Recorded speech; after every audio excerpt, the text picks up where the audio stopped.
Fala aí, pessoal, sejam muito bem-vindos a mais um episódio aqui do nosso Money on Wheels. Esse episódio aqui vai ser dedicado para a gente falar com um cara muito especialista sobre o assunto quando é carro, tá? A gente vai falar de muita coisa técnica aqui. Esse nosso podcast, ele é focado muito para você brasileiro que curte realmente carro, gosta do ramo automotivo. A gente vai falar sobre mercado, carro, coisa técnica, conselho, opinião. Então, se você quiser saber sobre o mundo automotivo, esse aqui é o seu canal, é o nosso Money on Wheels. Quem está aqui nos ajudando também a propagar esse canal, obviamente, é a EQI Investimentos. A EQI é o nosso principal patrocinador aqui, digamos assim, do Money on Wheels, né? A EQI Investimentos é uma assessoria que já tem mais de 20 bi sobre assessoramento e que você também pode vir com a gente e investir junto com a EQI. Esse momento assim meio incerto, né? A galera pergunta, pô, mas vai ter moeda comum? Como é que vai ficar o cenário? Política mudando? A EQI tem a solução para esse tipo de dúvida ou até mesmo medo que você tenha, né? Com os nossos assessores de investimentos para te dar a melhor assessoria possível para você investir nas suas escolhas. E é isso que a EQI faz aqui e tá com a gente. Se você quiser até abrir uma conta, tá, pessoal? Vai aqui embaixo, clica ali no link e abra a sua conta agora. Antes de eu apresentar aqui o meu convidado ilustre, eu queria também dizer que nesse episódio a gente vai dar uma planilha especial para você, vou falar no final, tá aqui o link aqui embaixo também, uma planilha que você pode baixar e fazer uma simulação bem legal aí que vai ser interessante, a gente vai falar mais para frente. Mas fica aqui com a gente que eu vou apresentar aqui o nosso convidado especial, o Paulo Corne. Tudo bom, Paulo? Grande prazer estar aqui com vocês para falar daquilo que eu faço pouco nessa vida, falar de carro. A galera curte muito o Paulo é um dos maiores influenciadores, galera, de carro premium aí que tem na internet. O Paulo começou um negócio para ajudar as pessoas, né, encontrarem, comprar, vender o seu carro e virou um baita conselheiro, até que não paga ele dá conselho. Então, Paulo, conta pra gente aí, cara, um pouquinho da tua história. O Paulo era advogado, né? Tipo, cara, era isso de profissão. E, cara, de repente... todo mundo fala dessa história do de repente, né? Mas, cara... não tem de repente, Não tem, cara, não tem. É muito doido essa história, porque, cara, eu nunca desgostei da carreira que eu tinha antes do que eu faço hoje, né? Eu fui advogado por 10 anos, né? Do Piano Neto Advogados, inclusive. Comecei como estagiário e lá fiquei a carreira toda, nunca tive um outro emprego, né?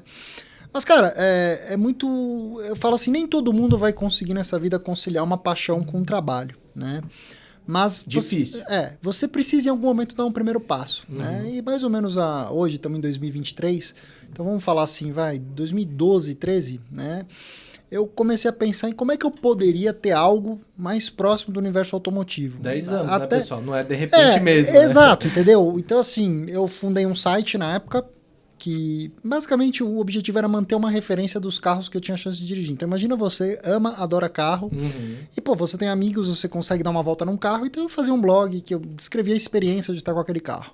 Dali a um tempo, acabei fundando o Amigos por Carros, que é um canal no YouTube, onde 4 amigos se sentavam como se fosse uma mesa redonda para falar de carro, e a gente sempre foi focado no universo do carro mais premium mesmo, né? Legal. Aquela brincadeira, pô, comprar um carro zero nacional ou comprar um importado premium usado, né? A base era essa história toda, com todas as ramificações possíveis e imagináveis, né?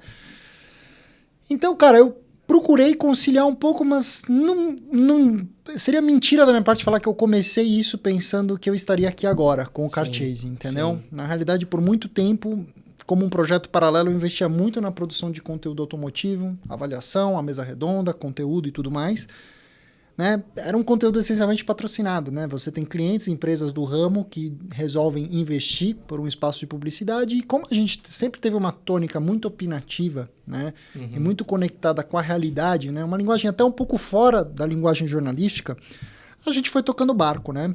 Dizer a real mesmo, né, Paulo? Exatamente, papo reto, entendeu? Opinião de dono, de quem tem, de quem consome, de quem tá perto do carro. Não contornar a situação, porque vai ficar mal com a montadora, não sei o quê. Exato, essa era uma das grandes brincadeiras, né? Porque, cara, a gente chegou e começou tirando sarro de tudo que dava errado em muitos desses carros. Porque as pessoas têm aquele conceito, como é que você vai falar mal de uma BMW, de uma Mercedes, de um Audi, de um Porsche, de uma Lamborghini e de uma Ferrari? Não. por mais épico que elas sejam, por mais que essas montadoras mexam com o imaginário do ser humano, cara, elas também cometem erros, né? Sim. Também tem coisas muito Lançam carros equivocadas. no mercado que pode dar ruim, né? Exatamente, entendeu? E, cara, as coisas foram caminhando, né? Mas eu sempre pensava, né? Cara, como é que eu posso... Né? Eu sempre tinha uma frase notória que eu falava, puta, eu queria ganhar o dinheiro que o patrocinador ganha divulgando comigo e não que ele me paga. Essa era a brincadeira que a gente tinha, né? Mas a luz começou a aparecer mesmo, cara, em 2018, né? Eu tava meio que numa... Puta, eu tava fazendo mais ou menos 10 para 11 anos de carreira jurídica, né? Como advogado. Mas o que eu fazia paralelamente no universo automotivo já dominava boa parte do meu tempo e já tinha me dado aquela coceira insaciável de, meu, será que dá para extrair uma vida disso? Será que eu consigo viver perto Até aquele disso? momento você não tinha, tipo, não tinha renda com aquilo. Ou tinha até os patrocínios e tal. É o que eu falo, não era um negócio de se jogar fora, entendeu? Já tinha forma, corpo e forma, né? Era aquela coisa que eu pensava comigo, putz, será que se eu conseguisse ter mais tempo para dedicar a isso aqui não viraria melhor? Né? Legal. Então, em 2018, ciente que a carreira de advocacia é muito clara, né? Na área que eu trabalhava, era comum que as pessoas saíssem do Brasil, fossem fazer 1 ano de estudo lá fora, fazer o famoso LLM, depois, eventualmente, fazer mais 6 meses, 1 ano de estágio. Então, eu sabia que eu tinha uma janela de 1 ano, 1 ano e meio para, sabe, sair do mercado jurídico, dar minha cara a tapa aqui. Se desse tudo errado, eu acho que eu teria uma oportunidade ainda de voltar a ser advogado. E, cara, ainda comecei 2018, né? Muito focado na cena de produzir conteúdo, né? No primeiro ano, aquela história de, tipo, novo ambiente, de repente não tem mais que acordar uma hora tal, tá no escritório na hora tal. Tipo, quando você resolve empreender é muito engraçado. Porque todas aquelas desculpas que você usa, né? Não existe mais. É assim, velho, ou você faz, ou o resultado tá ali na porta esperando, entendeu? Então, cara, em 2019... lembro de ouvir uma frase de um amigão meu de infância que falou, irmão, eu entendo o que você está fazendo, mas você está investindo no teu branding, pessoal? Porque você está investindo num branding de um negócio que é você e mais algumas pessoas. E aí eu fundo o meu canal propriamente, que passa a ser a minha visão pessoal do universo automotivo premium. Né? Não é mais a opinião da galera trocando uma figurinha, não. É o que eu via e o que eu conhecia. O especialista mesmo, né? Entendeu? Tipo assim, olha, eu acho que é isso que é bom, isso que é ruim, é assim que funciona. E trazendo um pouco de base de quem tem um negócio, entendeu? Porque, tipo assim, as pessoas falam assim, aquela frase, pô, mas por que eu vou ter um Porsche no Brasil? Mas ô Paulo, veio primeiro a Car Chase e depois você falou não? Ou antes veio o Paulo na opinião? O Paulo na opinião, sempre. Bacana. Só que o que acontece? Nesse ato de tempo que eu tinha me desligado da advocacia, eu tinha um embrião de uma ideia de, cara, como é que eu posso agregar valor para o público? Para quem me assiste. O que eu posso vender para esse pessoal? Curso? Não. Entendeu? Então, assim, eu falei, cara, comecei a ligar os pontos que eu falei assim, existem pessoas que todo mundo tem a vida deles. Pessoal é advogado, empresário, médico, o que for. Entendeu? Então você fala assim, não, pega teu carro e leva lá. Pega teu carro, faz isso. Compra aqui. Mas, se eu fizesse um negócio no meio dessa estrutura toda, onde eu cuidasse disso tudo? Certo? Então, a ideia do Car Chase, o embrião dessa história vem ali. Só que daí até ele virar alguma coisa foi muito doido. Porque eu começo... Até porque eu acredito, né, Paulo, que você teve que criar, assim, a demanda ela existia, só que ela é um pouco desorganizada e talvez até subestimada no mercado. Pra caramba! Exatamente. Até hoje, uma das coisas que eu dou mais graças a Deus, você sabe o que é? Que muita gente não entende exatamente o que a gente faz. Porque eu não estou preocupado que o mundo inteiro entenda o que eu faço. Eu estou preocupado que o meu cliente entenda e enxergue valor no que eu faço. Valor. Né? Então, cara, o que acontece? Eu continuo fomentando o meu próprio canal, minha própria identidade, né? E aí, putz, cara, sem querer, né? Você vê como o mundo é louco. Eu falo assim, as pessoas às vezes não imaginam o impacto que uma decisão pode ter na vida deles, né? Mas eu devo muito ao fato de, eu consegui comprar um primeiro Porsche em 2011. Na época foi um negócio pra lá de bom.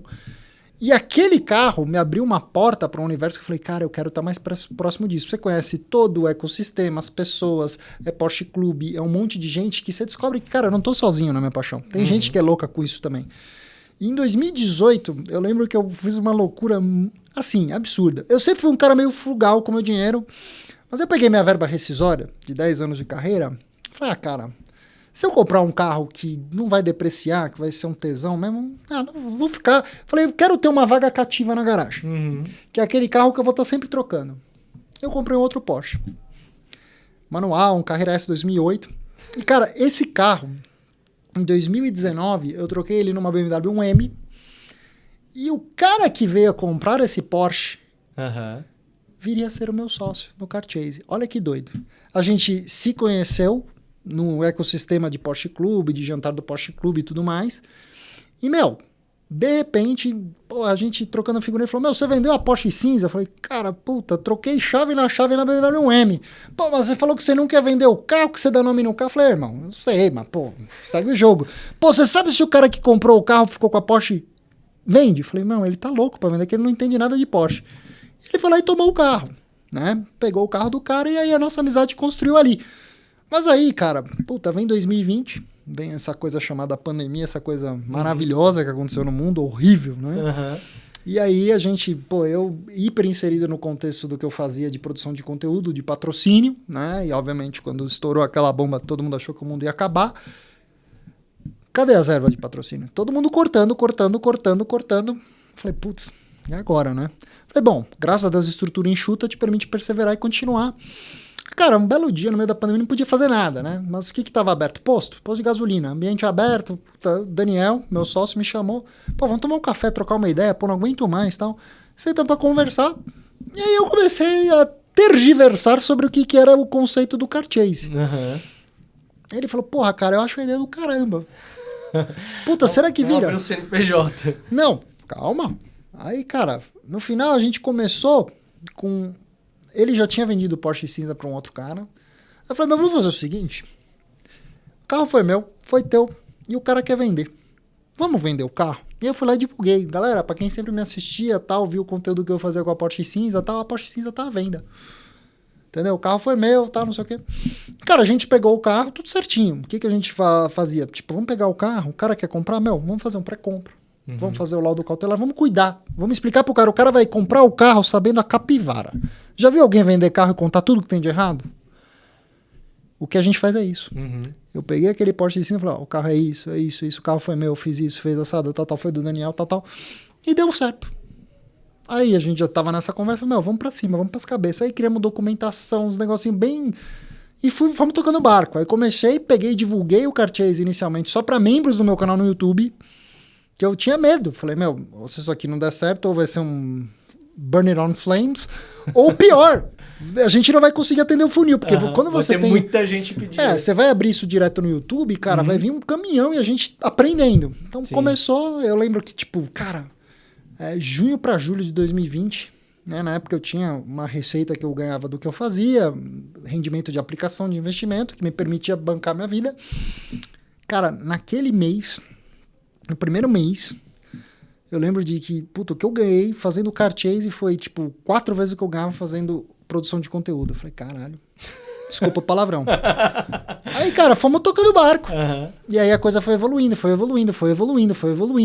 Teve uma época que a gente fazia pré-compra só com terceiro, tal. Hoje a gente ainda tem o laudo cautelar de empresa grande, seja uma supervisão, seja uma DECRA, mas o pré-compra mesmo virou um coração do que a gente faz, entendeu? E, cara, não posso nem reclamar, cara, porque realmente é isso. A lógica é a pessoa nos procura, né, com uma demanda. Eu tenho um orçamento, tenho uma necessidade, gosto disso. Às vezes já tem um carro também, né? Tem muitos casos. Então, aí, o que você faz com essa decisão? Entendeu? Como é que eu ajudo? Eu sempre falo que o Car Chase é uma mistura de 3 tripés muito importantes no mercado automotivo, que é comércio, técnica e experiência. Comércio é o seguinte, você vai comprar um carro, certo? Como é que é o giro desse carro depois? Qual que é o potencial que você tem de depreciação e ou de perda de liquidez? Que a pandemia gerou um cenário que todo mundo ficou muito mal acostumado. Estamos voltando a uma suposta normalidade agora. A parte da técnica é, beleza, comprei o carro. Que tipo de cilada que eu vou encontrar pela frente? Isso é uma mecânica robusta. Isso é uma mecânica que tem um mercado que justifica a existência de bons prestadores de serviço, de mercado de reposição. É a história do cara que compra um carro com motor 2.0 turbo, grupo Volkswagen Audi, que você vai ter Audi A3, Golf GTI, Jetta GLI, vai ter Macan 2.0, Q5, Q3. Uma grande oportunidade de ter peças e tudo mais, né? Entendeu? E a última parte que é a experiência. Afinal de contas, o que você está buscando no carro? aquela experiência você vai ter, né? Porque tem pessoas que precisam do quê? De um carro útil, prático, espaçoso. Tem gente que quer um pouco mais de E você esportividade. se depara com essas pessoas talvez nem sabendo responder direito essas perguntas? Pra caramba, o tempo É inteiro. o que mais tem, né, cara? E, cara, e essa que é a coisa mais doida, né, cara? Porque você imagina a ótica do consumidor, né? Tudo se baseia em uma relação transacional, ela tem um conceito básico que é o de assimetria de informação, certo? Quem vende algo sabe muito mais sobre o que está vendendo do que quem está comprando, né? E é muito doido que, né, nesse conceito da assimetria informacional, ele evolui claramente para um conflito de interesses, certo? Que a pessoa que está com o carro lá na frente dela, ela está necessariamente querendo vender aquele carro. Então, você, consumidor, cheio de dúvidas, medos, inseguranças, é aquela história que a gente estava comentando. Porque para quem gosta de carro, o pior momento que existe é justamente o da compra. Puta, será que esse cara tá me enganando? Será que o negócio tá bom? Será que o cara não tá me esfolando? Será que esse carro aqui não é uma cilada? Sim. Então, eu tiro a pessoa da equação e eu entro no lugar dela. Entendeu? E aí é assim que o Cartesian funciona, em última instância, entendeu? Eu ajudo a pessoa a formar uma decisão e, poxa, e tem o lado não só da segurança, da procedência, mas também o lado da praticidade. Boa. Né, cara? Bem, a gente curte muito teu canal, né, Paulo? E a tua opinião, muita gente pergunta coisas pra você. E eu vou aproveitar o espaço aqui pra gente também devolver pra quem tá nos assistindo várias dicas aqui e opiniões tuas, né? Eu vou começar com uma batalha de titãs aqui, que é BMW contra Mercedes. E aí? Ai, meu Deus do céu, isso me rende, viu, velho? E, cara, até... Bom, vamos aos pontos. É o seguinte, eu venho do meio de mercedeiro, tá? Pra ser bem franco com você. Meu pai ama de paixão Mercedes, meu sogro mercedeiro também.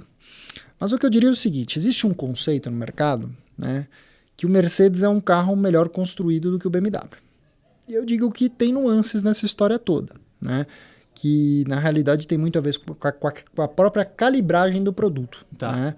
Tem duas coisas, BMW, até por ter uma fábrica local, né, ela acaba tendo um volume de vendas muito maior que Mercedes. Hoje, especialmente nos últimos 2, 3 anos, é bem evidente isso, porque a Mercedes foi numa direção de se nichar, certo? E a BMW, fábrica, investimento Araquari e tudo mais.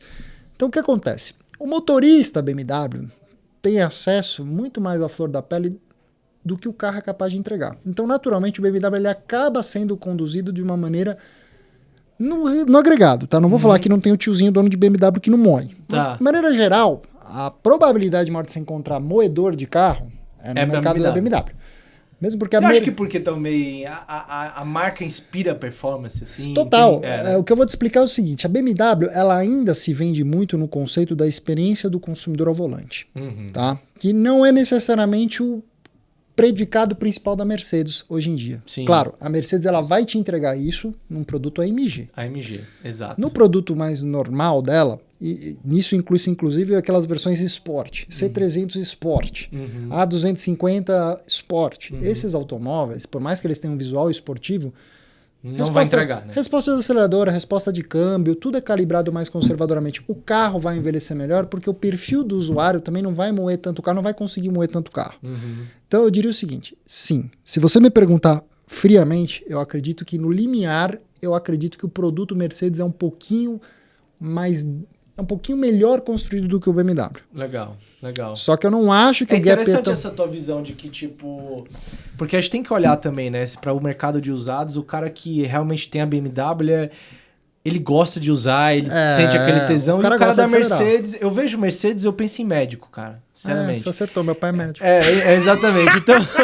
E eu já participei de muitos eventos. Meu sogro é aposentado. E a maioria era médico. Eu falei, cara, o que é que vocês combinam de comprar Mercedes, todos os médicos? Mas é exatamente. E o médico, cara, ele anda pianinho, né? Ele gosta do carro dele e tal.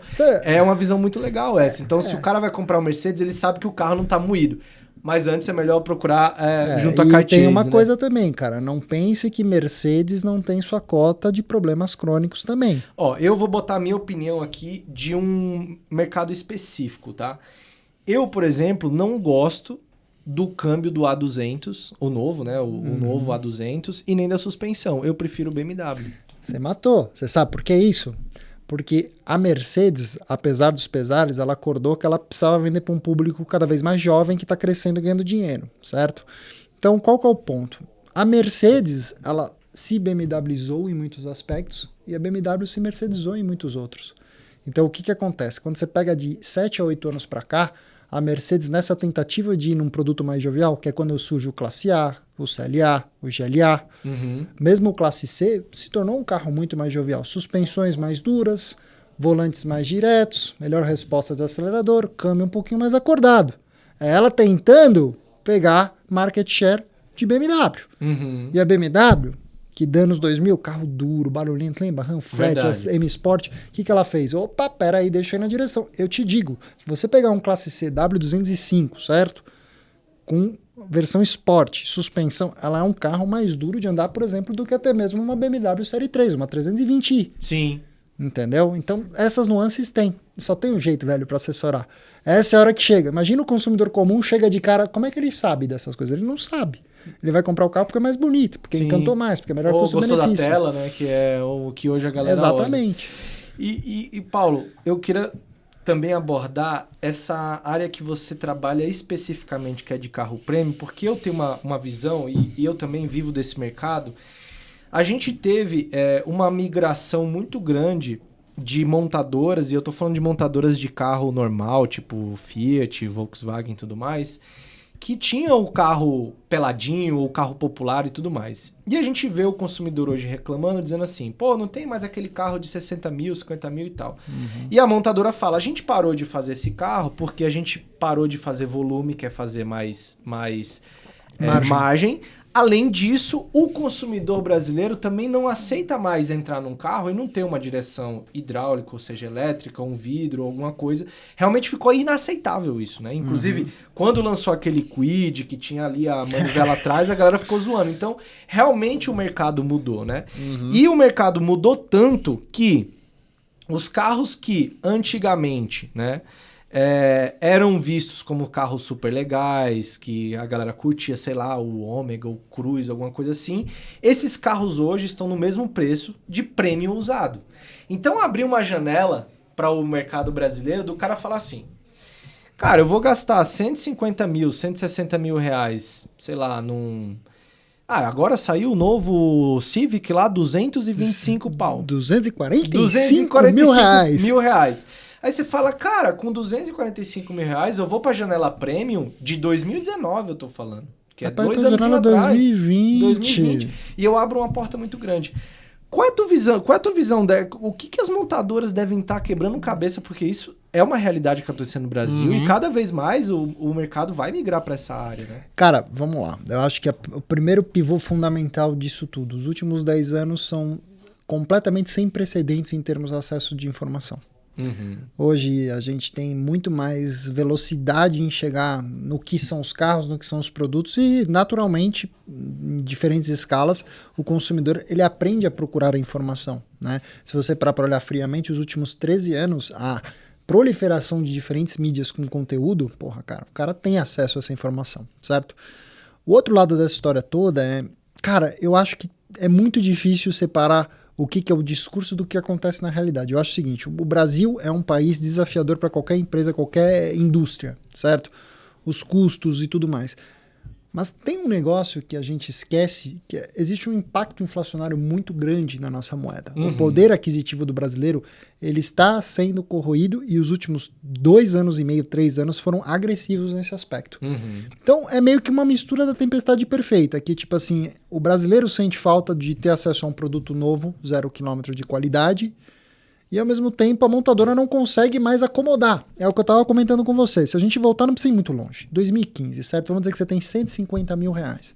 O que você compra 0 km com 150 mil reais? Hoje, a gente vai ter que ir para as marcas básicas, né? Então, Prêmio, mas a gente não chega. Em 2015 você comprava BMW Série 3, comprava BMW X1, Audi, BMW Série 1, Audi A3, Audi Q3, Mercedes GLA, CLA, Classe A. A classe C180, a C180 chegou a valer 139 mil, eu lembro. Agora, eu quero que você preste atenção no que é esse ecossistema maluco. O que é a porta de entrada para um bom automóvel premium em 2015. E aí você vem para 2023. Essa mesma porta de entrada você vai ter acesso a City Hatchback, HRV, Corolla Cross na versão intermediária. Fiat você vai ter o acesso a Duster, o Oroch até. Você vai ter acesso Creta. a Renegade, Creta, Creta PCD, inclusive. Entendeu? Então, o que acontece? Naturalmente, tá aqui, brasileiro. Na realidade, existe essa questão toda do discurso, mas, cara, a nossa moeda foi pro espaço. Aí o que acontece? O cara que comprou, às vezes, uma 320 em 2015, o cara, às vezes, até 2017, que atualizou pouco o preço. O cara bate numa tecla hoje que ele vê, pô, beleza, eu quero uma 320 zero. Eu brinco que a 320i é o Big Mac do universo automotivo premium. Ele é um índice interessante, porque é o carro mais desejado premium porta de entrada. Verdade, 320. O cara descobre que para ele comprar 320 em 2023 na versão Sport, que é a versão meio micada, né? Que é sem teto, mas é 315 pau. É isso e aí? Não vamos longe. A gente tá falando de uma X1 que antigamente era 170 pila, que hoje parte de 330. Exatamente, 315. a nova tá pra lançar agora. É isso aí, entendeu? Então, a realidade dessa história toda é, naturalmente, este fenômeno faz com que a pessoa fale assim, irmão, quer saber? Eu gosto de carro, não tenho condição de comprar o zero, mas também não vou comprar um shitbox zero. Então o que ele faz? Ele vai olhar para o mercado seminovo. Só que onde está o perigo dessa história toda? Que a nossa malha de veículos está sendo sucateada e envelhecendo. Então hoje, exatamente a época que a gente está gravando, os excessos, aquela pujança da pandemia de que a cada 15 dias, a cada um mês, a cada 45 dias os preços se ajustam para cima, não é mais a realidade. Vai se acomodar bastante. A realidade é que os carros agora, realmente estão numa certa estabilidade, né? Taxa de juros alta, compromete muito o financiamento, enxuga o mercado comprador, né? Só que a tendência é, o cara, não, vou esperar uns meses aí, um ano para comprar um carro usado. Eu falo, cara, cuidado, porque o teu conceito de baixa quilometragem, o teu conceito de seminovo de hoje, daqui a um ano ele vai ter que mudar, e muito. O brasileiro que gosta de carro vai ter que se acostumar cada vez mais a comprar carros mais usados, com mais anos nas costas, naturalmente precisando de mais cuidados e atenções, gastar mais com manutenção, entendeu? Então esse é o cenário hoje que eu vejo, né? Então a não ser que ocorra uma mudança muito gratificante da nossa moeda se apreciar, a gente tem um cenário de juros mais baixo que estimule até um pouco mais consumo, que vai gerar um efeito reverso inflacionário, né? As montadoras quererem novamente trabalhar volumes, ter ganho de escala, tá vendo? Não sei se é a pegada. Eu acho que eles encontraram o nicho. A minha percepção é só que as marcas premium, elas estão numa vantagem muito grande. Porque talvez o cara não vai conseguir trocar a série 3 dele, que antigamente ele pagava 200 pila ou 170, por uma de 300 que ele vai ter que financiar e tudo mais. Mas ele provavelmente vai querer pegar uma usada ao invés de um Civic novo, né? Com certeza. E quando ele tiver a grana necessária, ele vai comprar zero, porque ele vai entrar na marca e ele vai gostar da marca. É isso aí. Na realidade, esse movimento é meio que as montadoras estão aprendendo a sambar. A Fiat lançar o Fastback, o que é isso? É uma leitura de mercado. O brasileiro gosta de carro crossover, de carro alto. O carro alto ele tá matando o sedã médio e o hatchback. É isso aí. E o compacto. Então, o que acontece? Porra, o cara que tinha um Polo, hoje o cara prefere ter um Nivus, um T-Cross. É verdade. Então, vem o Fastback, que na realidade é uma cópia escarrada da X4, que inclusive chegando atrasada no baile, que a própria BMW falou que não vai continuar o X4. Aliás, você tá vendo uma certa higienização das montadoras dessa proliferação de produtos de nicho e subnicho, entendeu? Você ter X1, X2, X3, X4. Pera. Não é melhor ter um produto... Não, e a X2 foi um carro que lançou e micou. Mico Leão Dourado, entendeu? Eu inclusive, cara, eu gostei muito do X2. A gente fez o lançamento dele, a minha produtora fez o filme, e recentemente eu falei, cara, eu vou dar uma olhadinha pra ver quanto que tá o carro. Ele deu uma depreciada, né? Eu gostei do carro. Aí eu até pensei em comprar, mas eu falei assim, cara, eu vou casar com esse negócio. Ninguém vai querer comprar mais esse troço. E vamos ser sinceros, é engraçado que você vê esse fenômeno, né? Porque eu acho que as montadoras premium também estão se preparando para um outro futuro que a gente vai falar mais adiante. Mas a realidade mesmo é que as próprias montadoras premium também aprenderam um pouco que o brasileiro ele gosta muito do escudo no capô, entendeu? Então ela fala assim, puta, você tem uma versão da X2 que é vendida com motor aspirado de 136 cavalos e câmbio automático de 6 marchas, tração dianteira que é mais pelada que qualquer popular. Entendeu? Não, que é a minha crítica a 218 também, é um motor de 140 cavalos. Linda! Ela é linda. Eu acho ela bonita. Só que, cara, sinceramente não dá vontade de comprar o carro porque eles colocaram... É uma capa bonita. Exato. Só que embaixo, botaram lá um Jetinha. É como se fosse... Não, é uma vergonha pro Jetta. É como se você pegasse, no seu Santanão, né? O Jetta 2.0 aspirado era o Santanão moderno. Mas quando você pega, parece a sensação que você tem, né? Do X2 de entrada, do Série 1 atual, do 218, que são carros que parece que a BMW licenciou o escudo para colocar no capô, porque de BMW não tem nada. Exatamente. Foi uma decepção o 218. Então, e aí aquela história, a Ford, você pega o cenário da Ford, por exemplo, o que a Ford é no Brasil hoje? Não, já era. Esse ano eles estão com 10 produtos que eles vão lançar novos, né? E aí eu acho que eu já vou abordar o próximo assunto, que é o seguinte. A gente sabe que tem eletrificação que tá rolando no mercado. Eu já testei inúmeros carros elétricos, tá? Eu tenho uma opinião bem cética quanto a isso, que é em relação às montadoras que entraram no hype, certo? De elétrico, mas provavelmente vão sumir muito rápido também. Por quê? Né? Uma opinião bem simples, cara. A Porsche lançou o Taycan. Eu andei no Taycan, tá? É sensacional. Carro sensacional, tudo funciona perfeitamente. A gente foi lá pra neve, fizemos uma viagem do caramba e tal. E andei também num Tesla, certo? Aí você fala, cara, não tem nada a ver a construção de um carro com o outro. E não é possível que as pessoas não consigam diferenciar, né, a qualidade de engenharia automotiva que tem um Taycan de um Tesla. Mas em algum momento isso deve convergir. Em algum momento vai dar uns probleminhas, as pessoas vão falar assim, não, eu prefiro comprar um Volkswagen elétrico do que XYZ elétrico que apareceu agora. Porque ano passado, quando a gente foi num salão de Los Angeles, o tanto de montadora elétrica que surgiu é bizarro. Porque é muito fácil hoje, você pega um fornecedor de bateria na China, contrata uma empresa alemã para fazer o powertrain, contrata não sei o quê e monta o carro. É isso. E você tem uma marca. Você deu velho, assim, olha... Não, assim, eu sabia que você tinha essa análise do ecossistema, mas é perfeita a tua análise. Porque eu acho assim, um lado da parte elétrica que é muito interessante. Como é tudo muito mais fungível, né, isso vai dar fôlego para montadoras menores, né, não terem aquele gasto e aquele dispêndio que elas não tinham. De né, toda a engenharia de desenvolvimento de trem de força. Então, pega, por exemplo, o caso da Jaguar. Quanto tempo você não ouviu falar da Jaguar lançar alguma coisa nova? Entra lá na página de press release e vê o embuste que é aquilo. Né? Os indianos não querem botar dinheiro na Jaguar. Você pega a atualização da Land Rover agora, com o Vogue, com o Sport e tal, você fala, caralho, tá faltando dinheiro, não é possível. Né? A Land Rover lançou o Range Sport, você ficou sabendo? Então parece que eles... Então esse é um lado dessa história toda, porque o futuro para isso aqui tudo, todos os problemas de confiabilidade, de estresse, isso tudo vai vir na eletrificação. Meu grande ponto com a eletrificação, eu acho o seguinte... Ela é uma agenda imposta por uma burocracia e uma camada política muito forte. Será que ela é efetivamente a solução para todo o problema em questão ambiental? Será que é ela mesmo? Porque existe uma coisa, e eu falo isso em diversas ocasiões, a própria Volvo do Reino Unido lançou, é público, está na página da Volvo, tá? Não é a cabeça do Paulo Korn. Comparando o impacto ambiental do Volvo elétrico comparativamente com o veículo a combustão gasolina, comparativamente com o veículo a combustão a diesel. Aí as pessoas falam, mas é óbvio que a gasolina polui mais, é óbvio que o diesel polui mais. Então, e o custo e o impacto indireto da produção do carro elétrico? Chegou a uma conclusão... Não só isso, e depois também. Né? Exato, descarte e tudo mais. Então, assim, a eletricidade não é uma novidade. O automóvel, como nós conhecemos hoje, ele começou como uma iniciativa elétrica.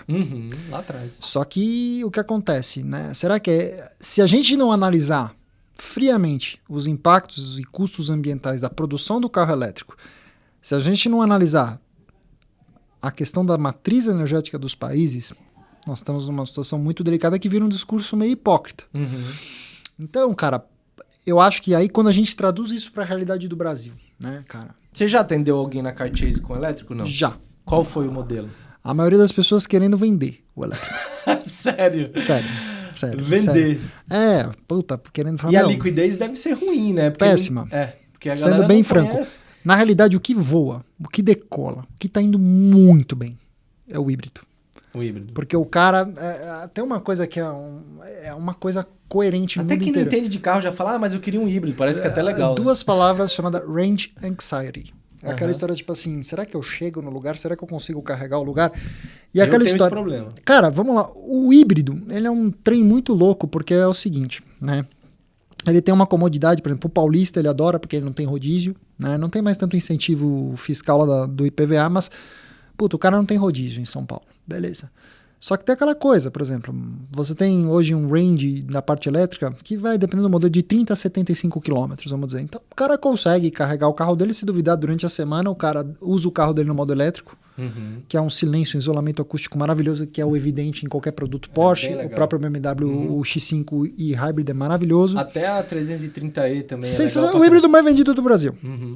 E aí o que acontece? Quando o cara precisa ir por uma estrada, fazer uma viagem mais longa, né? Porra, o cara tem essa comodidade de ter a combinação dos dois, que o carro, inclusive, é bem ágil, né? Porque você tem uma coisa que, assim, não existe tubo... Existe, mas, assim, é muito pouco. Você pega casos de uma 330e, né? Aquele momento até a turbina encher, quando ela é híbrida, ela já vem gostosa, já entra. Quando ela fica sem, fica meio chato de andar, fica pesadinha. Mas, cara, o cara não tem aquela pressão de, eu tenho um carro elétrico, será que eu consigo fazer uma viagem de 400 quilômetros? Se eu não carregar, vou daqui até Campos do Jordão. Se eu chegar lá e a tomada do Toriba estiver quebrada, do Grande Hotel estiver quebrada, o que eu faço? Só de pensar, Paulo, que para eu pegar meu carro, eu tenho que começar a me planejar onde é que eu vou parar, já tô com preguiça, entendeu? Exatamente. E o brasileiro, ele é assim, o brasileiro é um bicho imediatista, bicho. A gente fica sem gasolina, tendo 10 postos. Exatamente, entendeu a lógica? Então, cara, eu acho que eu não acredito na eletrificação. Como a gente está vendo hoje, eu acho que hoje ela é fruto de uma imposição de uma agenda burocrata que tem muita hipocrisia por trás. Mas assim, eu acho que assim, tem um outro lado que é a experiência. Sim. Né? Que eu quero dizer, quando a pessoa me pergunta para comprar um Taycan, eu falo para ela, mas por que você quer o Taycan? É assim, eu não desacredito, porque eu acho que a tecnologia ela vai desenvolver muito rápido, tá? Vou pegar um exemplo bem besta. Mano. Painéis de solares, eles caíram de preço em cerca de 90% em 10 anos. O elétrico mesmo, com essa tecnologia que a gente conhece, a gente tem há 6 anos, mais ou menos, 7, que a Tesla realmente começou a empurrar essa agenda, né? Eu acho que daqui 10 anos a gente vai ter baterias sólidas que estão aparecendo e tudo mais, e eu acho que provavelmente deve migrar muito o mercado, e quando a gente atingir mais de 1.200 km de range, né, que é quanto de autonomia... Que é o primeiro agora, acabou de aparecer o BMW... O iX, né? O iX50 aí, que todo mundo quer o 50, ninguém quer o 40, todo mundo quer o 50, não é pela força, é pelo range. Exatamente, que faz 800 km, né?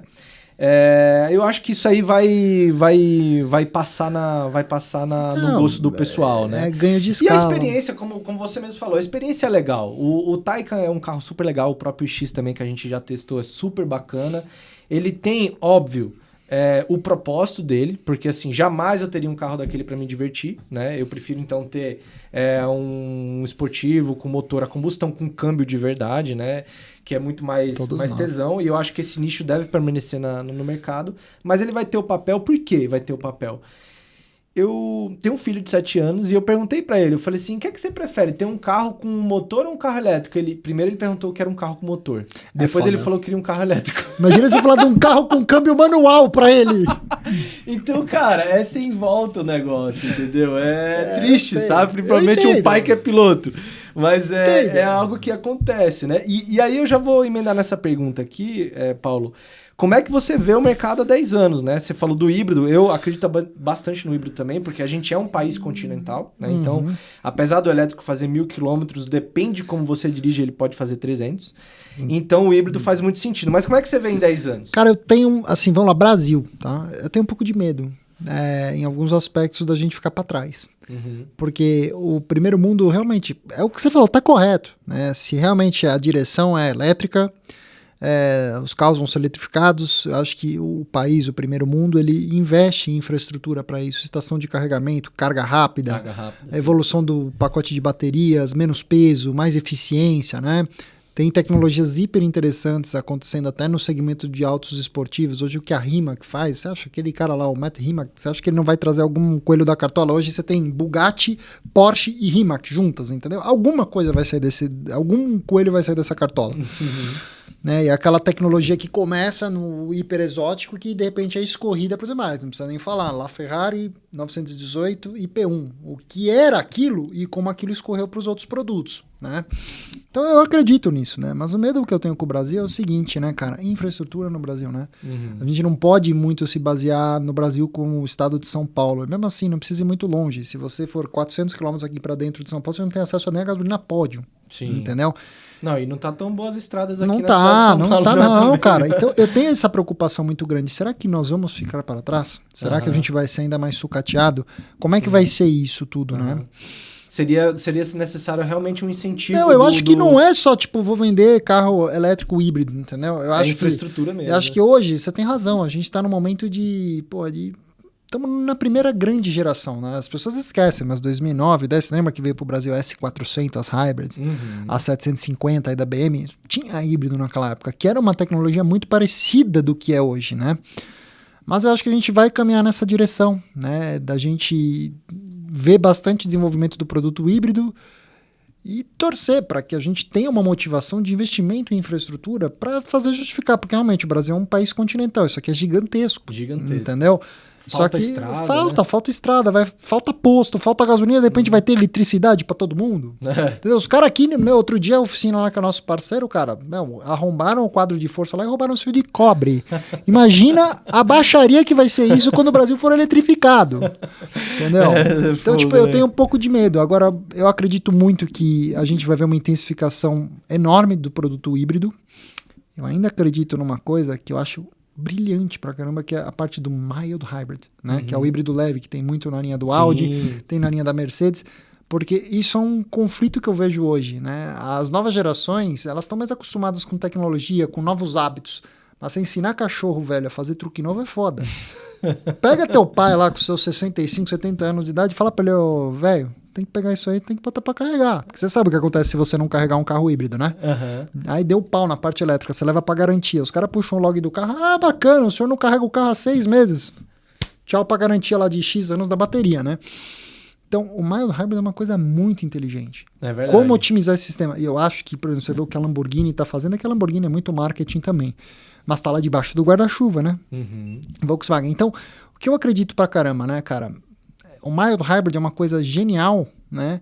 Porque, ele não demanda uma mudança de comportamento tão grande do motorista. Ele otimiza aquilo que a gente já faz muito bem hoje, né? Que é, por exemplo, o cara do Prius carrega o carro, não é o mild hybrid, mas você tem um motor... Essa que é a hipocrisia, né? Você tem um motor... E é impressionante o Prius você mencionar, porque ele é um carro feio pra caramba. O Prius é um tapa na cara de quem não gosta de carro... de quem não gosta de carro na cara de quem gosta de carro. Exato. Porque é bom pra caramba e é sensacional. Ele é horrível, feio pra caramba. Eu jamais compraria, mas todo mundo que tem Prius adora, elogia e gosta. Então, tipo, é o resultado de um híbrido que deu certo, basta fazer uma cara bonita, pô. Exato, chama-se o Lexus CT200, mas aí o que acontece é os Lexus, os Japa não querem investir nisso no Brasil. Imagina se a Lexus fizesse um investimento massivo, com toda a confiabilidade, robustez, marcas registradas da Toyota com luxo, com refino, com conforto, com ergonomia.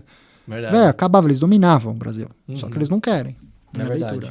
E eu já andei em vários Lexus, lançaram alguns aqui no Brasil, inclusive híbrido, bem bacana. A minha única crítica quanto a carro japonês é que a maioria deles é câmbio CVT e eu odeio câmbio CVT. Eu também acho. É a minha crítica. E isso parece que foi um vírus da pandemia, né? Porque o câmbio CVT ele veio, né, de uma tecnologia japonesa e aí todo mundo falou, pô, é barato, é simples, vamos botar aí tudo CVT hoje em dia, cara. Exato, eu quero ver, porque quando os europeus investiram no CVT, a Audi que o diga quebrava tudo. Agora os japas estão fazendo, o japonês faz o negócio direito, entendeu? Mas vamos ver. É verdade.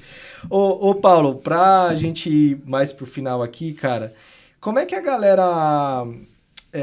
na Cartier, quando procura o carro, como é que a galera paga, assim? Tem muita gente que chora muito Eles vão mais preocupados com preço, querem financiar. Essa coisa você resolve também? Sim. Ou você faz todo um estudo e depois, cara, o preço aí você resolve lá? Vamos lá. Tem 2 aspectos na história toda. Tipo, no meu serviço está incluso a negociação de valores, de preço do carro. Eu sempre vou ajudar a pessoa, entendeu? Mas assim, quando você diz quando forma de pagamento, isso é o que eu falo, eu presto um serviço pro cliente, né? Legal. Então, tipo, não transita dinheiro pela conta da minha empresa, não. Cara, tá aqui, ó, você vai comprar de quem tá te vendendo, se é loja, se é pessoa física, eu asseguro, eu tô no meio, dando a tranquilidade pro cara do que tá acontecendo. Agora, como é que as pessoas compram um carro? Qual que é a modalidade? Cara, depende. O que eu quero te dizer? O cara que procura um carro neoclássico, mais antigo, por exemplo, esse é um carro de difícil financiamento. O que eu quero dizer? Juros. Fala um modelo aí pra galera saber. Por exemplo, o cara que vai comprar um Porsche 911 da geração 997. Né? Às vezes o cara vai comprar um 9972 Turbo. Né? 2010, 11, carro que hoje 750, 800 pau você compra um bom. Puta, velho, você não vai levantar 800 pau nesse carro. Você vai lá, pagar finamizão, bonitão, tentar levantar, puta, velho... O banco vai pegar a FIP do carro. A FIP do carro é 500 pau. Dependendo do score do cliente, puta, tem gente que levanta até 120% da FIP. Haja score, amigo. A regra é não vai muito não, porque o banco também tem medo, né? O banco, quando ele vai avaliar isso tudo, eu falo isso para as pessoas, o que eu entendo, é uma instituição financeira, ele vai avaliar a tua capivara toda, né? Quando você vê assim, o cara tá levantando, tipo, o cara tem um patrimônio declarado no imposto de renda dele de R$1,5 milhão e o cara tá comprando um carro de R$1 milhão.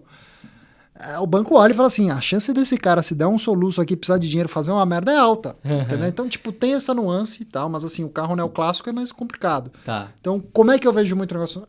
Pagamento TED, troca. Às vezes rola, tipo, às vezes, principalmente quando o carro é mais colecionável, tipo, troca de chumbo, que eu brinco, né? Mano tipo, a mano. Chave na chave. Não, o cara vira e fala assim, puta, irmão, quero comprar tua Turbo 2010, mas eu tenho uma BMW M3 2008, entendeu? Tipo, puta, pega, não pega... Ou parcelado, picado, né? Essa coisa faz um contratinho bonitinho, quais são as obrigações, quais são os cuidados, vai entregar o carro agora, vai entregar o carro na quitação. O carro mais novo é muito mais fácil, né? Porque aí o banco também tem interesse. Você pega um bem que é uma garantia muito alta, nova, tipo, a diferença de você financiar 800 mil num Porsche 2010, que você não vai conseguir pela própria FIP do carro, ou levantar 800 mil num Porsche 2021. Você levanta... Tá. Só que o que a gente vê, né, cara, é o que eu falo, o que a gente faz, ela tem muito vínculo com macroeconomia. Você está num cenário hoje de juro alto. Então, naturalmente, juro alto, quem que financia o bem num cenário de juro alto? O cara que tem dinheiro. O cara pensa assim, puta, cara, qual que é o spread dessa brincadeira? Entendeu? Ou o cara tem o dinheiro girando na operação dele, ou o cara tem investimento em patrimônio. O cara fala, quer saber? Já vi, tem hoje aí no mercado até uma modalidade que é o seguinte, você não consegue financiar uma Ferrari, uma F355 1997, uma linda. O que você faz? Tem instituição financeira que levanta um mútuo, entendeu? Então você tem 1.800 guardado ali, 2 pau para comprar o carro. Não gasta isso aí não. Faz o seguinte, dou um mútuo aqui e o cara só vê o spread. Agora, o cara que, assim, o cara às vezes tem até um fluxo de caixa legal, sabe? Tipo, o cara que é funcionário, CEO, ganha uma grana legal todo mês, esse cara, né, que não tem o capital ali, esse cara, quando ele vai financiar hoje, ele dá aquela ardida, né? Porque ele vai pagar a parcelona, mas assim, é chumbo, né, velho? Taxa de custo lá, a taxa de juro real do contrato do cara é, 2 e lá vai fumaça, quando não é 3% ao mês. Antigamente a gente tinha, até 2019 ali, a taxa normal operada ali pelos bancões era chegava até 0,89, né? Mas hoje esquece, cara. É 1,89, 2,80 ao mês. E você quer ver a coisa linda? No meio da pandemia, por exemplo, o cara que pegava Ferrari, Lambo, carro desse valor alto mesmo. O cara, financiava com juro. Quanto tava o juro mesmo? 2,5, né? 3. Imagina a taxa daquele contrato, o cara levantando 2 conto numa Ferrari hoje. Golaço. O cara tem os 2 contos parados na conta dele rendendo quanto? 14% ao ano. Você acha que esse cara quita esse carro? Não, velho. Ele faz conta e fala, não, deixa quietinho aí. O problema é quando esse cara quer trocar de carro e aí ele bate no banco. Não, porque eu tô trocando o carro, eu quero substituir a garantia. E você acha que banco não faz... Tenta substituir uma garantia hoje. Porque o banco olha assim, que legal, eu levantei 2 pau pra esse cara aqui, a juro na época 3%, né? Não, obviamente, dá 5%. Hoje é 20%. O banco não, faz dificuldade, não, vai ter que quitar esse e levantar outro, entendeu? Então eu tô passando por um momento engraçado com isso, cliente com F12, com 458, que os caras compraram tudo na mamata. Tá lá pagando lindo, boneco a coisa, então assim, depende, entendeu? Mas varia. No caso mais simples, puta, cara, TED, troca, financiamento mesmo. Às vezes o cara, o que acontece muito, o cara quer um carro de uma determinada faixa de preço, que eu falo pra ele, isso que você quer nessa faixa de preço, você vai comprar full bar. Faz o seguinte, gasta 25, 30 pau a mais, vamos subir 2, 3 anos do ano do carro, vamos melhorar o opcional, diminuir a quilometragem. Aí o que acontece? Cara, faz sentido, quer saber? Então o cara às vezes vai pagar 110, vai financiar 30 conto, 40 conto no carro e vai sair com um carro melhor. Show. Que é isso que eu falo pro cara. Compre qualidade, compre menos uso. Legal. A gente, cara, é muita dúvida, inclusive eu te perguntei isso porque a gente fez uma planilha bem legal aqui, comparando financiamento, consórcio e pagamento à vista. Óbvio que o pagamento à vista é sempre benéfico, né? Se você tem ali o cash. Então você pode estar simulando esse tipo de pagamento, como o próprio Paulo aqui falou, faz ali o que você pode fazer, se você vai botar na troca da entrada e tal. A gente fez uma planilha para facilitar para você essa vida. Então você vai aqui embaixo, clica no link, baixa essa planilha aí, você vai poder fazer essa simulação entre vários produtos, né? E entender qual produto é melhor. Por quê? Geralmente o bancão, né? Os bancos, eles não fazem esse cálculo, eles simplesmente atendem a necessidade do cara que tá emocionalmente comprando o carro. Total. Então, emocional, você tá botando dinheiro, você nem sabe quanto você tá pagando. Né? Você só quer saber ou a parcela ou você quer pegar a chave do carro para sair fora. Eu vou fazer uma última consulta contigo, que é uma consulta particular minha. Mano. Cara, eu sou pai, tenho 2 filhos, tá? Eu tinha uma Outlander GT americana, né? Aquela V6. Que é legal. Legal pra caramba o carro, gostei muito, tá? E acabei vendendo ela e tal, e tava querendo pegar um outro carro agora. Cansei de SUV, eu gosto bastante de SUV, mas eu falei, cara, vou pegar um carro sedã, tal, sempre gostei de sedã. E carro de tiozão também, porque agora eu tenho filho, né? Aí eu fiquei entre Audi A4 S-Line Avante, sabe qual é? Sei, é o carro que eu tenho também, esposa, é meu carro de família. Ah, é? Aí, ó. Então acho que eu já validei a minha compra. Já, tá vendo? Mas calma. Os caras que entendem de carro, eles vão assim, ó. Pá. Eu comprei exatamente esse carro. E aí eu comparei ela com a C300, certo? Da antiga, perua. A perua, isso. E aí eu vi, cara, que a perua tinha 248 cavalos. Fiquei chateado com isso, cara. Tu não ficou chateado, não? Não, porque eu vou te explicar qual é o problema. Depende do ano, tá? Mas você tá falando da A4 Avante ali 2019. Essa mesmo. Exatamente o carro que eu tenho. Caraca, hein? O Paulo entende de carro pra caramba e eu escolhi o carro certo. Então, validado. vamos lá. Eu vou te explicar por que eu comprei aquele carro e não comprei um SUV na época. Minha esposa tem pavor ao SUV. Tá. Ela fala que não gosta, mas não é. A realidade é que ela... Assim, vira e mexe tem as pilastras malandras lá no escritório que passa correndo, bate na porta, sabe? Pilastra Sim. que atravessa sem avisar. Sim. Então ela não gosta Muda de lugar. pô. Então assim, putz, até eu lembro assim que, putz, e eu lembro de apontar o dedo e falar, se tem um Audi que vende bem é o A4 Avante, né? Eu comecei a procurar, meu, tava quase desistindo, no dia, na mesma loja que eu tinha comprado o antigo carro dela, apareceu uma do jeito que a gente queria. Vamos lá, vou te dar o ponto. O carro é tecnologicamente muito legal. Só que ele tem algumas burrices gigantescas de projeto. O que eu quero dizer? O da minha esposa é mais top, é S-Line, Black, do jeito que o diabo gosta. Ajustes de banco. Você divide o carro com a tua esposa? Não, ando sozinho. Então, porque, por exemplo, eu sinto falta, porque vira e mexe ela pega meu carro. Ah, ele não tem memória. Não tem memória, mas o banco do motorista é elétrico, E o o do banco do passageiro, não. Puta, mas todo mundo faz isso, né, cara? Que Mas raiva, cretinice, velho. entendeu? Cretinice total. O carro, o A4, por incrível que pareça, ele tem uma calibragem um pouco mais mansa, ele tem 192 cavalos. Pois é, isso que eu fiquei... Eu sou uma pessoa que gosto de potência, né? Você vai pegar ela blindada? Não, blindado não. Então, melhora bastante. Porque, por exemplo, a perua blindada tração dianteira, é o que eu falo assim, pô, Corne, sério que você vai falar de tocada entusiasta? Não, velho, quer saber? Sai de um dia do teu prédio, se tiver uma rampa íngreme, chovendo, com tração dianteira blindada perua, né? Não Você sobe. pra direita, pra esquerda, e o controle... Então você tem que sair de baixo, tal. E aí chegamos no ponto da Mercedes, da C300, que é um produto que ninguém lembra que existe. Só que o C300 ele é meio que o flagship dos classes Cs normais. Ele tem mais motor, tem 200... Depende do ano, tá? Se você pegar as 18 é eu acho que a 245, 19 é 256. 256, isso aí. E antes era 248, alguma coisa assim. E hoje, cara, assim, curiosamente, como eu te disse, né? Meu pai tem Mercedes, meu sogro tem Mercedes, minha sogra tem BMW, minha esposa tem um Audi. Então a gente convive com esses carros, né? E agora a minha esposa também tá andando como o carro reserva, ela usa o carro do meu sogro às vezes para sair, que é uma C200 blindada. E assim, que eu vou te falar, a C300, se você não pegar a 19, você vai pegar um cockpit um pouquinho que para algumas pessoas, pô, irmão, é tudo analógico. Exatamente, é isso que eu achei ruim. O da Audi já é tudo digital, cara. É todo digital e é sensacional. A parte, o que eu quero sensacional. te dizer, por exemplo, ele vai ter Apple CarPlay ou Android Aquela Auto. telinha do Mercedes é horrível. Mas o da Audi também não é um Brastemp, vai. Não, tudo bem. Mas a o da painel Mercedes é meio Foston jogado no painel. Exatamente. Você tem razão, Colaram concordo. aí um tablet. É exatamente, entendeu? Mas, por exemplo, o A4 ele é um carro útil, prático, espaçoso, ele não é um carro prazeroso de dirigir. Tá? O câmbio de dupla embreagem dele é Citronic, é banhado a óleo, não é problemático, mas não é uma calibragem divertidíssima. Então não espere grandes emoções a bordo do A4. Tá? E tem algumas burrices de projeto, como eu te disse, um banco do passageiro... Agora, a suspensão dele é aquela suspensão multilink, já Sim, com tal... mas bacana, não tem né? modo ajustável não, tá? Na realidade, assim, o carro até que é bem confortável, tá? Mas o Mercedes, o C300, tem algumas coisas que eu acho que ele é mais caro. Vamos lá, vou resumir. Ele é mais o caro. Mercedão, a linha RS da Audi eu acho foda pra caramba. Muito. Você fala assim, tô na dúvida entre uma RS4 ou uma C63. Não, tá louco. Os RS vão todos. A linha do A4 ela é muito boa, muito útil, muito prática. Você vai achar com mais facilidade o A4 Avante. O C300, eu acho que você não vai achar ele em 2019 com o painel digital. Que é demais, velho. Pelo amor de Deus. Mas o último ano 19 da C300 é muito foda, que é o painel digital, MBUX atualizada, e aí você leva um carro que, puta, memória aqui, memória aqui, memória aqui, memória aqui, todo refinadinho, cheirosinho pra caramba, tração traseira, velho. A Mercedes é mais carro.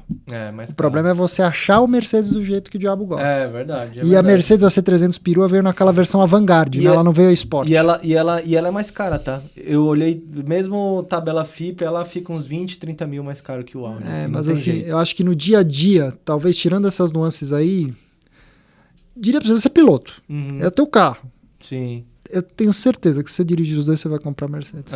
Olha que louco. Vou pensar, porque eu gosto também. Uma vez a gente fez o lançamento do Audi A4, eu gostei muito do carro, cara. É bom, velho. Muito bom, É bom. Eu gosto do carro, cara. Eu gosto pra caramba, mas acho que eu seria mais feliz com uma Q5. Vou dar um presente pra ele aqui, pode ser? Ô, louco. Cara, aqui, ó. Se for caneca, vocês me fizeram aqui, feliz, viu? Presentão pra você. Não, da Porsche Cup, você tá de brincadeira. Eu sei que teu sonho é correr na Porsche Cup, se Deus também, quiser. Né, que você falou. Mas aqui, inclusive a próxima etapa, você tá convidadíssimo pra ir lá com a gente, curtir e botar você do lado lá, andar no carro do lado, né, Nossa, cara? sensacional. Obrigado, gente. Obrigado de coração mesmo. Show de Adoro bola. essas coisas. Essa camiseta vai ser de muito uso mesmo. Não, e você falou que tem Porsche, já andou, já teve. Eu tenho. Na minha garagem não fica nunca sem um Porsche. Eu não posso. Isso dá briga lá com o pessoal, entendeu? Você é louco. Obrigado mesmo, Show de bola. coração. Bem, já aproveitando aí, eu quero saber, né? A gente conversou com outro cara aqui, ele falou assim: Ferrari é cavalo, Porsche é pônei. Ele tá certo? Ele tá... Não, tá viajando. Nossa, eu tenho os dois. Não. Desculpa. Velho. Vamos lá. Os dois carros têm muitos méritos e muitas coisas. Se você quer uma emoção, uma experiência muito foda, né, a Ferrari ela consegue mexer melhor com o teu íntimo. Ela é um carro que ela faz bem pra alma, né?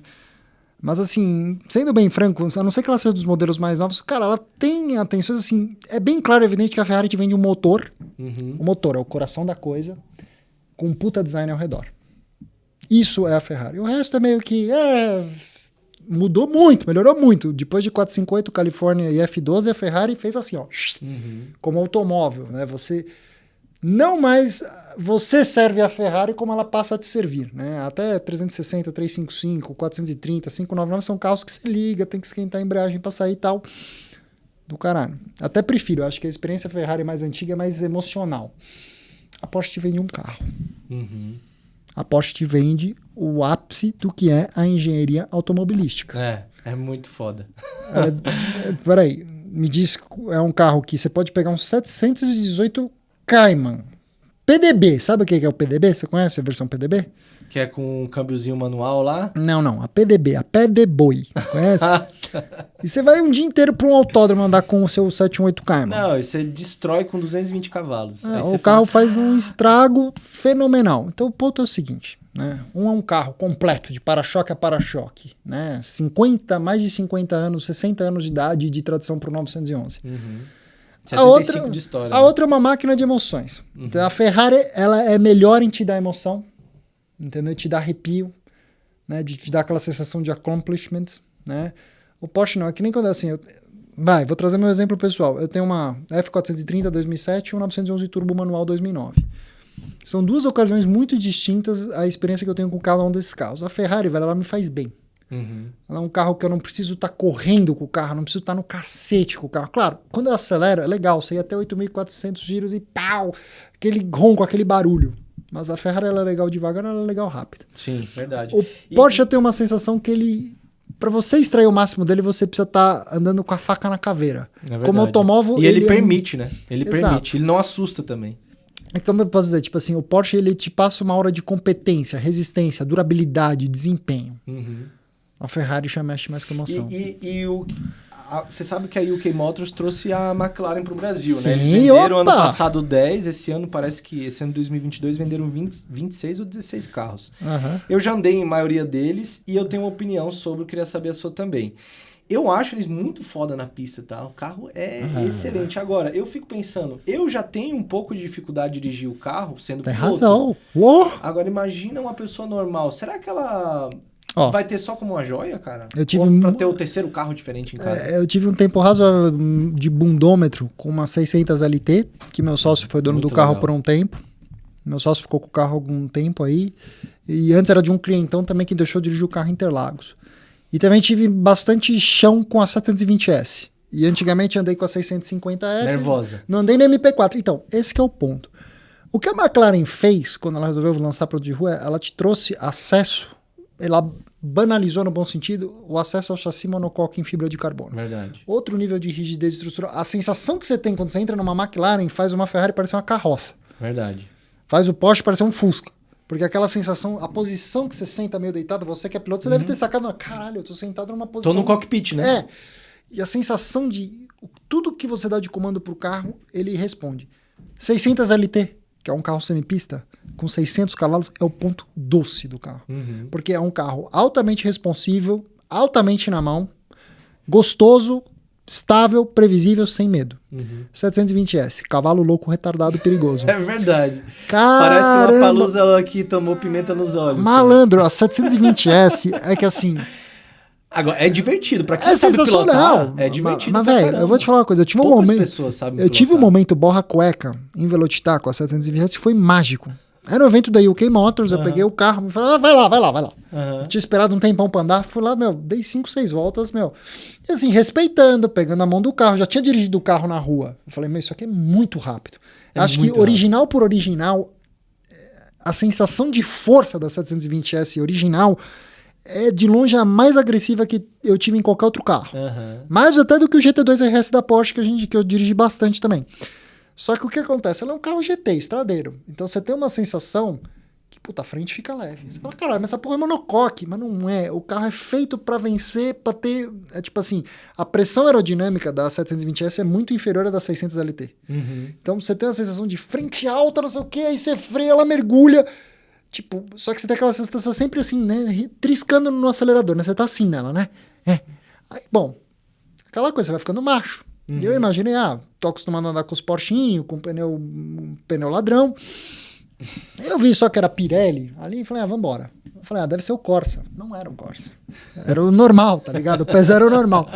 E eu até achei estranho, ele descia, aí na terceira volta eu falei, aí você vai ficando macho ali na saída da 2, no Velocitar, você começa a dar pé, o pneu começou a cantar. Eu falei, caralho, mano, esse carro é tão forte que tá fazendo um semi-slick cantar. E, pá, e o piloto do lado, sentiu que tá sob controle, vai.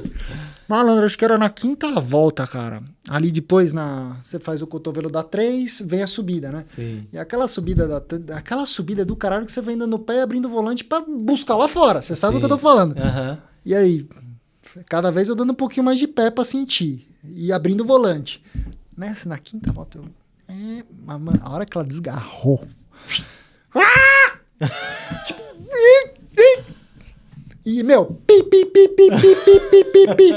Aí, tipo, até cortei a gravação, porque achei que o carro entrou no modo de emergência, que ele cortou tanto o negócio, e isso é coisa louca da McLaren. Quando ela corta, não é que ela corta e a hora que ela sente, ela dá uma segurada, uns 3, 4 segundinhos ali, respira aí. Aí eu falei, não foi uma experiência. Falei, nossa, McLaren, chassi. Agora, essa experiência cavalo louco perigoso, 720S. A 600 LT eu achei, Eu não sei onde é que a McLaren se encaixa hoje. Eu inclusive, tenho um amigo que tinha a Ferrari, tinha a 488, trocou por uma outra McLaren. Deu alguns probleminhas, né, de elétrica, de clássico. alguma coisa. Clássico. E ele falou, cara, eu tinha Ferrari, eu curtia, tipo, a criança, Ferrari, não sei o que, o desejo. E eu comprei a McLaren e às vezes eu passava desapercebido, gostei do carro mais duro e tal. Aí o cara voltou pra Ferrari, entendeu? Então, eu acho que a McLaren, pra quem não é apaixonado por pista... Ele é um terceiro carro, talvez. Ou Eu concordo um pouco, cara. Eu acho que é uma experiência muito exótica pro Brasil ainda. Acho que o brasileiro ainda não digeriu McLaren. Exatamente. Apesar de ter um histórico gigantesco em Fórmula 1. E eu esperava até que o carro fosse assim. O pessoal fala muito, né? Lá fora você vê a mídia especializada fala muito que a McLaren é altamente usável, hiper confortável. Eu não sei, você andou também. Acho que não. Então. Talvez a McLaren GT, que é você aquela bota mais... no modo mais molinho ali de suspensão, vai. Você pula pra caramba também, não vem não. Não, é bem duro mesmo. Agora, sobre marcas menores, assim, o Paulo, tipo... Volkswagen, Chevrolet, Fiat e Ford. A Volkswagen tá em outro patamar, né, cara? Eu concordo. Deixou no chinelo os caras, né? Concordo, eu acho assim, todas têm suas críticas e seus pontos, tá? Mas eu acho realmente na oferta de produto, eu acho que a Volkswagen abraçou com força o mercado e tá dominando um nicho que a Ford fez, vou vender um monte de produto esquisito lá pra cima que ninguém sabe o que é.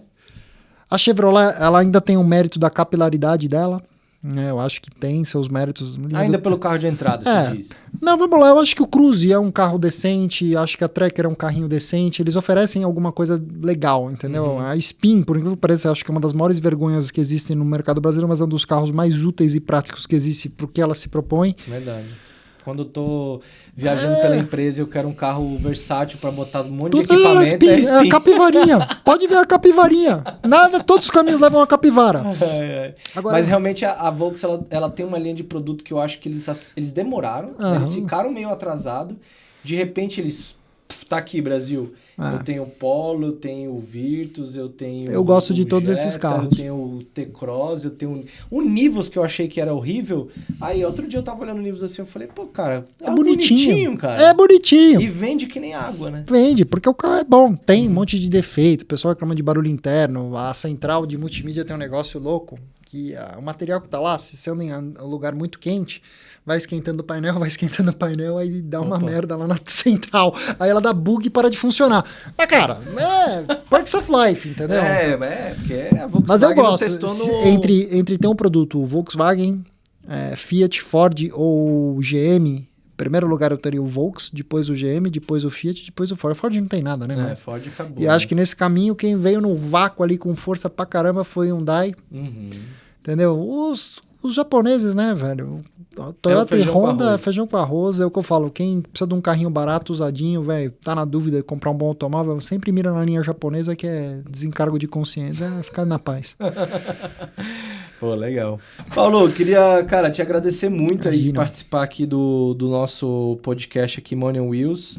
Fica o convite sempre quando você quiser vir aqui falar sobre faixas de preço, carro, qualquer coisa que você quiser. E deixa as tuas redes aí pra galera te seguir também, saber onde que te encontra. É isso aí, cara. E se precisar da CarChase, né? Esse serviço maravilhoso que vocês fazem aí de procurar, entender, fazer toda essa consultoria que, cara, isso vale muito dinheiro, né? Não, é uma honra pra mim estar aqui. Obrigado pela oportunidade. Cara, pra me encontrar é muito simples, né? No YouTube, Corny Cars.